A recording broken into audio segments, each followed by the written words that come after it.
O tema da aula de hoje é espelho esférico. Aqui eu já deixei nesse primeiro slide exemplos do nosso dia a dia onde esse instrumento óptico aparece.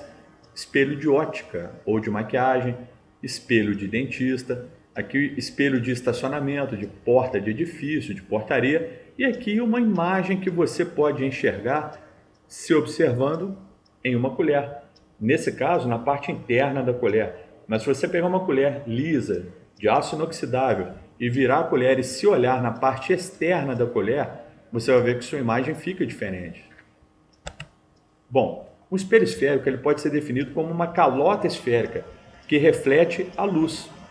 Olha só, pessoal, se a parte externa da calota for a parte refletora, nós dizemos que esse espelho é convexo. Raio de luz toca a parte externa da calota esférica e reflete. Esse aqui é um espelho convexo. Agora, se a parte refletora for a parte interna da calota, essa região aqui determina um espelho côncavo. Então, nós temos dois tipos de espelho esférico, côncavo e convexo.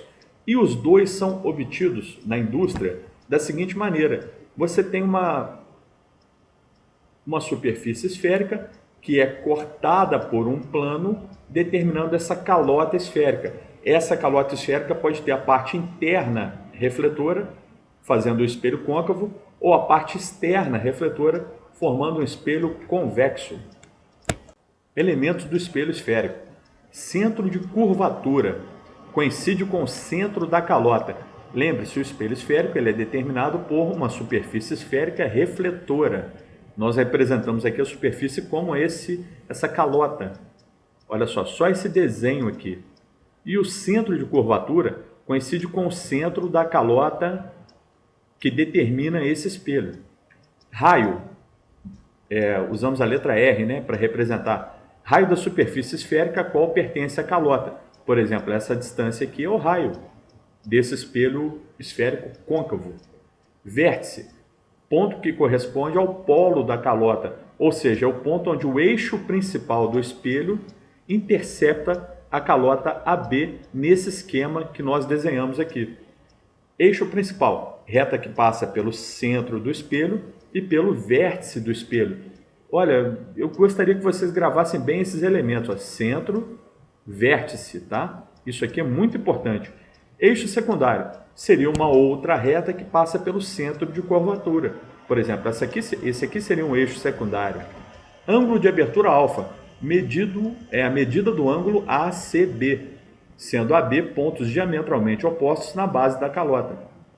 A ideia é essa aqui, pessoal. São esses elementos que nós temos para determinar o espelho esférico. Côncavo, lembrando a vocês, é região refletora interna. Observem bem. Aqui determina uma região refletora no espelho côncavo. Espelho convexo também tem centro, vértice, raio, mas a região refletora é externa. E esses risquinhos aqui? Esses risquinhos são a parte de trás do espelho, a parte onde a luz não penetra. Espelho côncavo, a luz se reflete na região interna, a região externa dele não interessa para nós. Espelho convexo, a luz se reflete aqui na parte de fora, a região interna não interessa para nós. Continuando a nossa aula sobre espelhos esféricos, temos focos do espelho esférico. Para o espelho côncavo, o foco interno aqui ao espelho é sempre a metade da distância entre o centro e o vértice. Ou seja, essa distância CV, ela determina para nós o raio do espelho. O foco do espelho está na metade dessa distância. Portanto, do foco até o vértice, temos uma distância chamada distância focal, representada pela letra F minúsculo. Então, recapitulando, no espelho côncavo temos centro, foco e vértice. O foco do espelho está na metade dessa distância, que é o raio. E do foco até o vértice, nós chamamos de distância focal. Agora, qual é a importância do foco? No espelho côncavo, foco é a região para onde raios incidentes paralelos ao eixo principal são refletidos. Observem bem, esse é o eixo principal. Raios paralelos ao eixo principal tocam o espelho e são refletidos passando pelo foco. Ou seja, nessa situação específica aqui, de raios paralelos ao eixo principal, o foco concentra a luz refletida. Essa, então, é a região por onde os raios refletidos passam, determinando para nós o foco. Aqui embaixo tem um comentário sobre a distância focal, né? Metade do raio, sempre. Para o espelho convexo, novamente, o foco está lá, entre o centro e o vértice. E ele se situa a uma distância focal do vértice, olha só, F. Porém, olha só, como a luz se reflete para fora do espelho, nós temos que entender esse diagrama aqui corretamente. A luz vem da região externa do espelho, toca o espelho e volta. Por exemplo, isso pode acontecer numa bola de árvore de Natal, que aproximadamente se comporta como um espelho esférico. A luz vem paralela ao eixo principal, por exemplo, e se reflete numa direção que passa pelo foco. Então, observe a diferença entre o espelho côncavo do PowerPoint anterior. A luz está dentro do espelho, na região interna ao espelho, reflete voltando pelo foco. Aqui no espelho convexo, o que nós temos? A luz que entra no sistema paralela ao eixo principal é refletida, continuando na região externa ao espelho, numa direção que passa pelo foco, mas não necessariamente no foco. Entenderam a diferença? Olha só, a luz entra paralela ao eixo principal e sai do espelho numa direção que passa pelo foco, mas não exatamente sobre o foco. Então, observem bem, a distância focal, novamente, é metade do raio. O raio, nesse esquema, seria a distância entre o centro e o vértice. Temos agora raios principais nos espelhos esféricos. Pessoal, isso aqui é muito importante. Tem que saber. Os espelhos esféricos, eles se comportam de maneiras interessantes, particulares, para determinados raios de luz que chegam até o espelho. São raios assim, são propriedades importantes. Esses raios determinam propriedades importantes no espelho e que é bom você saber um por um, tá? O primeiro raio principal que eu vou mostrar para vocês aqui para o espelho côncavo é o raio que passa pelo centro de curvatura, se reflete no espelho e retorna sobre si mesmo até o centro de curvatura do espelho. Ou seja, todo raio no espelho esférico, pode ser côncavo ou convexo, que passa pelo centro de curvatura, se reflete sobre si mesmo sem desvio. No espelho convexo já é o seguinte, o raio aponta para o centro de curvatura, mas não entra até lá. Lembre-se que no espelho convexo a luz se reflete na região externa do espelho, não tem como ela penetrar no espelho, aponta para o centro de curvatura, depois se reflete sobre si mesmo, sem desvio. Esse raio principal aqui é muito simples de desenhar no espelho esférico, porque basta um único risco, né? Um risquinho de luz, ó, passou pelo centro, toca o espelho, volta. Apontou para o centro, toca o espelho, volta. Ou seja, se reflete sobre si mesmo sem desvio. Um segundo raio principal que é muito usado e é muito importante e que determina no nosso dia a dia uma série de aplicações práticas do espelho, que é o seguinte: raios que incidem paralelamente ao eixo principal são refletidos na direção do foco. Observem bem, pessoal, esse raio de luz aqui incide paralelo ao eixo principal, toca no espelho, volta para o foco. Aqui embaixo outro, paralelo ao eixo principal, se reflete passando pelo foco. No espelho convexo o desenho já é um pouco diferente. A luz vem pelo lado de fora, toca e se reflete numa direção que passa pelo foco. Na direção do foco. Ela não entra no espelho, lembre-se. Isso aqui você verá em lentes no futuro, quando a luz toca um instrumento óptico e penetra, isso é uma lente. Aqui no caso é um espelho convexo. A luz toca o espelho e se reflete na direção que passa pelo foco. Continuando a ideia de raio principal, temos um muito interessante. Todo raio de luz que passa pelo foco de um espelho esférico se reflete em uma direção paralela ao eixo principal. Então, ó, passou pelo foco, paralelo ao eixo principal. Isso para espelho côncavo. No caso do espelho convexo, é o seguinte: o raio de luz aponta para o foco, toca o espelho e se reflete paralelo ao eixo principal. Isso aqui nada mais é que o princípio da reversibilidade dos raios de luz aplicados a espelhos esféricos. Anteriormente eu falei, entra paralelo, sai no foco. Aqui, olha só, passa pelo foco, sai paralelo. Passa numa direção que aponta para o foco, volta paralelo. Mais um raio principal muito usado no estudo de espelho esférico é esse aqui. Raios que incidem na direção do vértice são refletidos simetricamente em relação ao eixo principal. Então, observem bem, você tem um raio de luz que chega até o espelho tocando o vértice de acordo com o ângulo alfa. Ele é refletido no mesmo ângulo. Isso aqui nada mais é do que aquela aplicação que você viu anteriormente, já no início da ótica, que é ângulo de incidência igual a ângulo de reflexão. Toca o vértice, volta com o mesmo ângulo. Para desenhar isso é muito simples. Você traça uma linha perpendicular, por exemplo, aqui no foco, marca uma distância para cima, marca a mesma distância para baixo e passa o raio refletido nessa distância que você marcou. Mesma coisa no espelho convexo. Ângulo alfa retorna com o ângulo alfa. Queria que vocês gravassem esse raio, ele é muito usado, muito importante.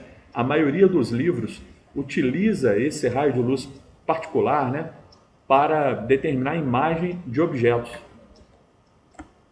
Formação de imagens em espelhos côncavos. Queria que vocês prestassem muita atenção nisso, muita atenção. Os elementos importantes aqui no espelho côncavo são, como em todo espelho esférico, centro, foco e vértice. Lembrando a você que o foco está na metade da distância entre o centro e o vértice.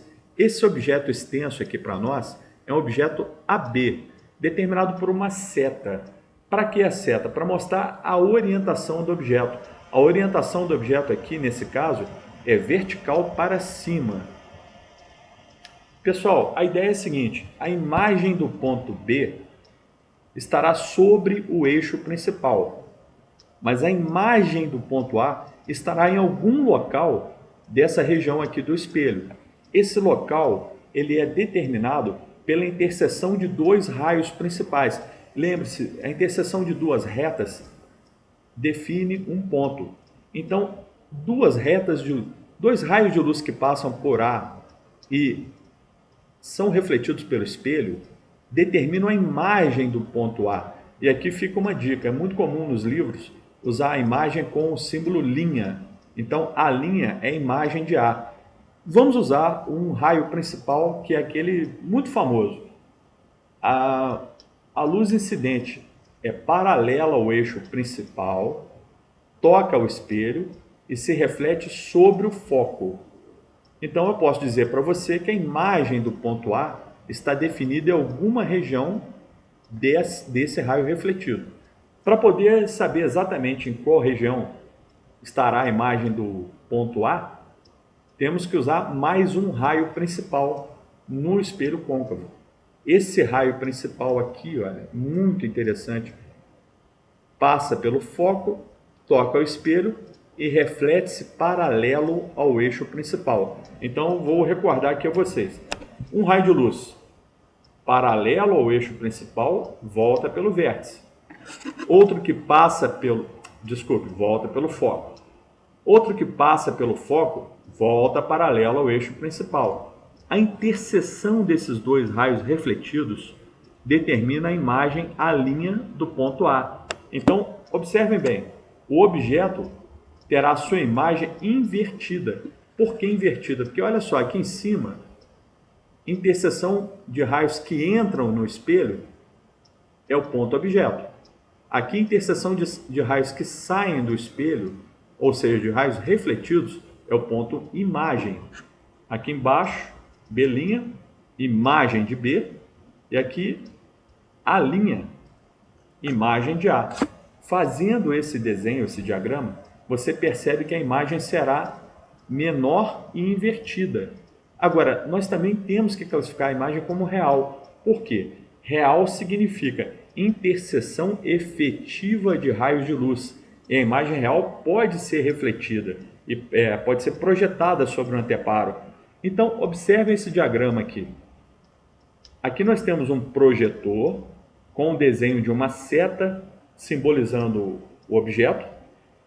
A luz chega até um espelho côncavo e é refletida para um anteparo, que é essa tela aqui. Você pode ver, então, olha só, que a imagem dessa seta aqui é uma imagem menor e invertida. E também é uma imagem real. Ela é causada, ela é provocada pela interseção efetiva de raios de luz refletidos. Então, essa imagem é real, menor e invertida.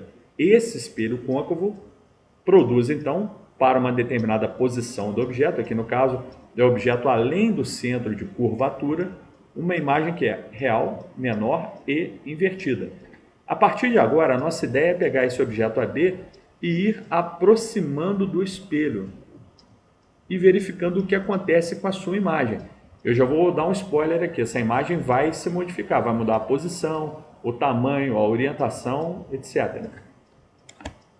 Agora vamos colocar o objeto AB sobre o centro de curvatura do espelho côncavo, objeto AB. Objeto AB sobre o centro de curvatura do espelho côncavo. Esse objeto AB sobre o centro aí terá uma imagem muito particular.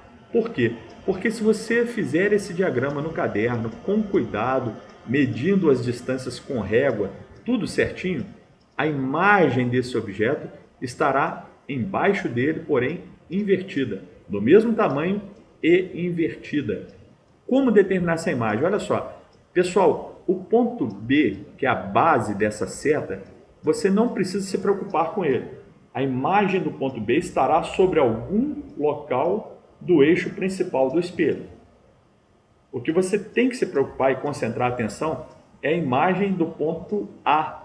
A imagem desse ponto A será definida pela interseção de raios que são refletidos pelo espelho, fazendo o quê? Pensando em dois raios principais, que têm aquelas propriedades bem definidas.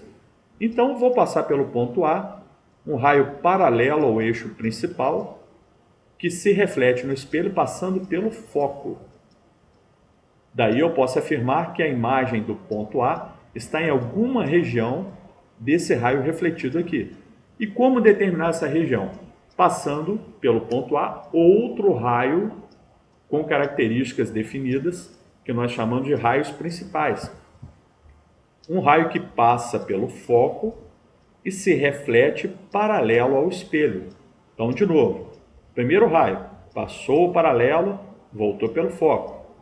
Segundo raio, passou pelo foco, voltou o paralelo. Essa interseção aqui será a linha, a imagem do ponto A. Essa interseção, fazendo certinho no caderno, com régua, esquadro, tudo bonitinho, com todas as medidas corretas, estará embaixo de B, exatamente embaixo de B. Ou seja, nesse caso muito particular, a imagem do objeto AB estará embaixo dele, invertida e de mesmo tamanho. As características dessa imagem são, então, imagem real, porque é a interseção efetiva de raios de luz, invertida pelo próprio desenho já indica, e de mesmo tamanho, o próprio desenho também indica isso. Beleza, pessoal? Continuando o nosso deslocamento do objeto, agora observem bem, o objeto que inicialmente estava além do centro, depois foi colocado no centro, agora está entre o centro e o foco. Esse objeto AB está entre o centro e o foco. Portanto, usando os mesmos raios de luz, um raio paralelo volta pelo foco, outro passa pelo foco, volta paralelo, nós conseguimos determinar a imagem à linha, ligando até o eixo principal do espelho, temos a linha B'. Então, observem bem, esse objeto está se aproximando do espelho, sua imagem está se afastando e está ficando maior. Então aqui esse desenho, essa foto, né, já mostra para vocês isso na prática. Olha só, projetor mais perto do espelho, imagem mais distante, maior e invertida. De maneira geral, nós podemos dizer o seguinte: a imagem de AB, a linha B', será real, maior e invertida, se esse objeto estiver entre C e F. Por que real? Porque ela é determinada pela interseção efetiva de raios de luz refletidos. Então aqui, paralelo, volta pelo foco. Entra no foco, volta paralelo. Determina a linha como um ponto real, dando para nós a ideia que a imagem, a linha B' é uma imagem real. E essa foto aqui pode mostrar para nós exatamente isso na prática. Toda imagem real pode ser projetada no anteparo. Está aqui o anteparo mostrando para nós a imagem real.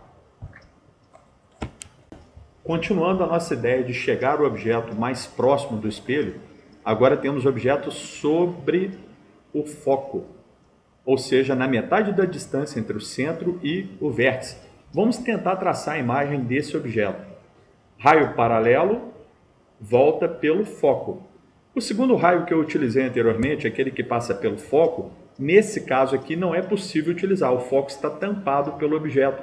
Então não é possível um raio que passe pelo foco, chegue até o espelho e volte. Na prática não dá para fazer. Então o que nós vamos pensar? Vamos pensar o seguinte: existe uma propriedade que diz o seguinte: todo raio de luz que toca o vértice se reflete no mesmo ângulo. Então eu vou passar um raio de luz pelo ponto A, ele bate lá no vértice e volta, teoricamente, trazendo a informação da imagem de A. Qual informação vai ser essa? Se esse raio refletido conseguisse interceptar o raio de cima, nós conseguiríamos aqui, em algum local, encontrar a imagem à linha do ponto A. Porém, na prática, isso não acontece. Esses raios são paralelos. Esse raio refletido e esse não se cruzam. Por isso, nós dizemos que a imagem é imprópria. Nós não conseguimos ver essa imagem. Ela se forma no infinito. Agora temos o objeto numa posição que é muito comum no nosso dia a dia. Por exemplo, quando utilizamos um espelho de ótica. Cada um aí que usa óculos, que é o meu caso, quando vai na ótica, tem aquele espelho que deixa você com um carão, né? Você consegue enxergar ali a sua imagem maior do que o normal, olhando para o espelho da ótica. É quando o objeto está entre o foco e o vértice. Observem bem, eu vim chegando com o objeto, passando pelo centro, depois passando pelo foco, agora estou entre o foco e o vértice. Lá no espelho da ótica, você é o objeto que está entre o foco e o vértice daquele espelho. Portanto, a sua imagem fica assim. Olha só, vamos desenhar essa imagem. Raio de luz toca o espelho, volta refletido pelo foco. Então, paralelo, reflete no foco. Um outro raio de luz toca o vértice e se reflete no mesmo ângulo. Esses raios refletidos, observem bem, não se cruzam. Porém, eles também não são paralelos. Então, existe condição de formar uma imagem em algum lugar do espaço. Essa imagem é formada atrás do espelho. É uma imagem virtual. Por quê? Porque para você formar essa imagem, basta prolongar os raios refletidos.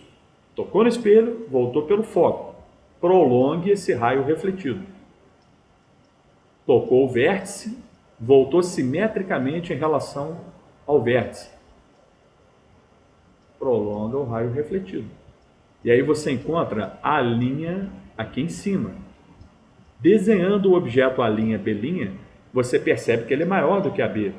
Portanto, desenhando a imagem a linha B', você percebe que a imagem, a linha B' é maior do que o objeto AB.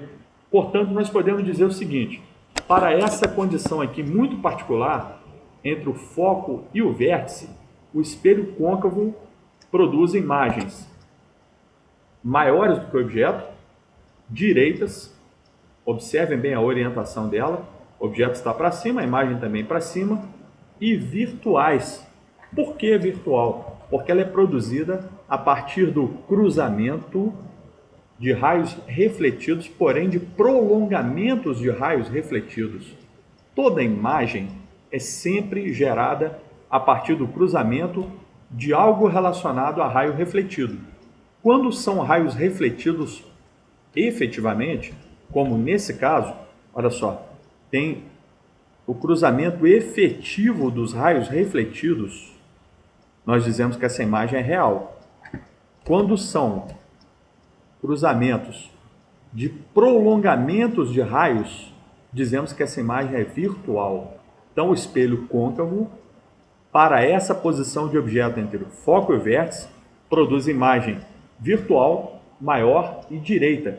Aqui, de novo, aquele projetor, né? Você tem que olhar diretamente para o espelho para poder enxergar a imagem que foi gerada a partir da projeção de luz desse objeto aqui. Por quê? Porque essa imagem é virtual e ela não pode ser, portanto, projetada sobre o anteparo. Para você enxergar essa imagem aqui, você tem que olhar diretamente para o espelho. É o que acontece na ótica. Você faz o papel desse projetor, se olha no espelho e vê a sua imagem maior, virtual e direita. Temos agora a formação de imagens em espelhos convexos. Espelho convexo é aquele espelho que você tem, por exemplo, em retrovisor externo de carro. Você tem também aproximadamente uma bola de árvore de Natal, ou a parte externa refletora de uma colher, né? Você pega e se olha na parte de trás, a parte externa de uma colher de aço inoxidável, bem polida, bem limpinha. Aquilo ali se comporta aproximadamente como um espelho esférico, convexo. Então, o espelho convexo ele é bem particular, bem interessante e nós usamos muito no dia a dia. Vamos pensar o seguinte: ele tem uma formação de imagens mais simples do que a do espelho côncavo. O espelho convexo ele só tem um tipo de imagem. Então, nós vamos aprender a formar esse tipo de imagem aqui para qualquer posição do objeto AB. O objeto AB pode estar mais longe do vértice, mais próximo do vértice, porém a imagem dele vai ter sempre o mesmo tipo, a mesma característica. E ela é definida como? Ela é definida por dois raios particulares, principais para espelho convexo. O primeiro, que a gente usou todo o tempo até agora, o raio paralelo ao eixo principal é refletido numa direção que passa pelo foco. Observem bem, espelho convexo, as coisas acontecem do lado de fora do espelho, ou seja, a superfície refletora é a superfície externa. É só lembrar da bola de árvore de Natal, tá? Está fora da bola, ela reflete todo o ambiente ali exterior. Raio paralelo, luz refletida em uma direção que passa pelo foco. Bom, agora eu vou usar aquele outro raio que toca o vértice e se reflete simetricamente em relação ao vértice, ou seja, que tem um ângulo de incidência igual ao ângulo de reflexão. Fazendo isso, em termos teóricos, digamos assim, esse raio refletido e este raio refletido, caso eles se cruzassem, eles definiriam para nós a imagem. Vamos tentar observar se eles se cruzam aqui na região externa. Não se cruzam, né, pessoal? Olha só. Raio refletido, essas direções aqui não se cruzam. Porém, observem os prolongamentos dos raios refletidos. Prolongamento. Outro prolongamento. Se cruzam sim. Os prolongamentos se cruzam nessa região que é interna ao espelho. Ou seja, essa junção aqui, olha só, essa interseção define a imagem A'. Fazendo uma perpendicular até o eixo principal, nós temos a imagem B'. Ou seja, a imagem A', B' é relativa ao objeto AB. Mas vamos olhar as características dessa imagem. Olhando o desenho, a imagem A', B' será virtual, direita e menor do que o objeto. Virtual por quê? Porque ela é feita a partir de interseção de prolongamentos de raios refletidos. Isso é uma definição. Quando a imagem é feita desse jeito, é uma imagem virtual. Direita tem a mesma orientação do objeto, menor devido à geometria envolvida aqui no problema. Se você olhar isso na prática, com esse projetor aqui, você veria, por exemplo, que essa imagem da seta ela é menor do que a imagem do objeto que está dentro desse refletor que nós não conseguimos enxergar nessa foto. Agora um detalhe interessante, como a imagem é virtual, ela não pode ser projetada. Por isso, esse é o único diagrama, o único desenho, né, a única foto até agora da aula de hoje que não tem projeção no anteparo. Aqui nós temos apenas como observar diretamente a imagem olhando para o espelho. Isso aqui você já viu. A sua imagem no espelho esférico convexo é comum. Todo mundo aqui, quando era criança, já se olhou numa bola de árvore de Natal, ou quem um pouco mais velho aí teve a curiosidade de se olhar numa colher, né? A colher, a parte externa da colher, se ela for uma colher de aço inoxidável, bem limpinha, você se olhar ali, você vai ver a sua imagem desse jeito, ó, virtual, menor e direita. Claro que você pode olhar também um retrovisor de automóvel, né? Retrovisor externo do carro também dá isso. Espelho de segurança, espelhos que tem em garagem, estacionamento, portaria de edifício, etc. Ele é muito utilizado. Ele consegue, digamos assim, colocar grande quantidade de imagens dentro do espelho. Então, olhando um espelho convexo de segurança, você consegue ver um campo visual grande, você vê bastante coisa de uma loja, de um estacionamento, da portaria de um prédio, etc. Mas com a imagem menor, você vê uma quantidade boa de objetos lá dentro, mas a imagem deles é menor, que pode até causar, digamos assim, alguma dúvida, né? Você pode ter uma interpretação errada para a distância, por exemplo. Ok? Continuando a nossa aula, vamos falar agora sobre um exemplo de como desenhar a imagem de um objeto que está de cabeça para baixo, né? Exemplo, na figura tem esse objeto O, de cabeça para baixo no eixo principal de um espelho côncavo. Determine graficamente a sua imagem. Parece difícil, né? Mas não é. Para você resolver isso, é bom você lembrar de todos os raios principais do espelho. Aqueles que vêm paralelos, que passam pelo foco, pelo centro, etc. Então, a única coisa aqui que a gente deve se preocupar é que o objeto está invertido em relação ao eixo principal, está de cabeça para baixo. Olha uma solução dele, olha. O objeto O, um raio passa pelo foco, toca o espelho e se reflete paralelamente ao eixo principal. Ok? Então, ó, passou pelo foco, voltou paralelo. Então, a imagem de A está em algum ponto desse raio refletido. Para poder traçar essa imagem, agora nós temos que usar um outro raio principal. Vou usar aquele famosão, ó, paralelo ao eixo principal, toca o espelho, volta pelo foco. Daí, olha só, você tem, entra no foco, volta paralelo. Entra paralelo, volta pelo foco. Em algum lugar aqui dessa região, você tem a imagem de A. Ou seja, você tem a imagem de A na interseção dos raios refletidos. Essa é uma imagem real, porque ela é a interseção efetiva de raio refletido. Ela é maior do que o objeto, principalmente porque o objeto se encontra entre o centro e o foco. Eu demonstrei anteriormente que a imagem dele será maior do que ele. E ela é, olha que interessante, invertida. Ué, mas invertida? Sim, invertida porque o termo invertido significa que tem orientação contrária ao do objeto. O objeto estava orientado para baixo, a imagem está orientada para cima. Por isso a gente pode dizer que ela é uma imagem invertida. Pessoal, muito obrigado pela atenção e até a próxima aula.